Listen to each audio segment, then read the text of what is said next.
Akiaria ari itura ria Goshi Malindi, mũmbunge wa Magarini Michael Kingi ni ugite itanya ria gavana wa Mombatha Ali Hassan Joho ya gukarũĩra giti kia mũtongoria wa bũrũri no rikinyanĩire angikorwo ni ekunyitana na mũrunawe Amason Kingi kunyitithania aikari othe a gĩcũa-inĩ. Wabunge katika sehemu kama Rift Valley wanashirikiana, kama ni wapi kule Eastern Province wanashirikiana, na tunasema kwamba ni lazima sisi wajumbe wa Pwani tufanye nini? Tushirikiane. Kama kweli tunataka wananchi wetu waweze kufaidika kwa maendeleo ya nchi hii, ni lazima tushikane mkono.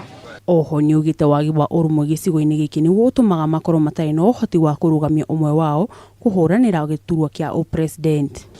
Tunataka 2022 katika uongozi wa nchi hii, si uongozi wa Kilifi, si uongozi wa Pwani, bali uongozi wa nchi hii Mpwani ahesabike. Unanielewa?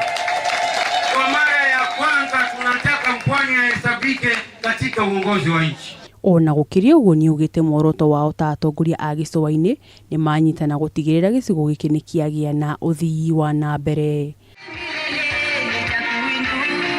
Handũ-inĩ ha Kameme TV, njĩtagwo Wanjirũ wa Waweru.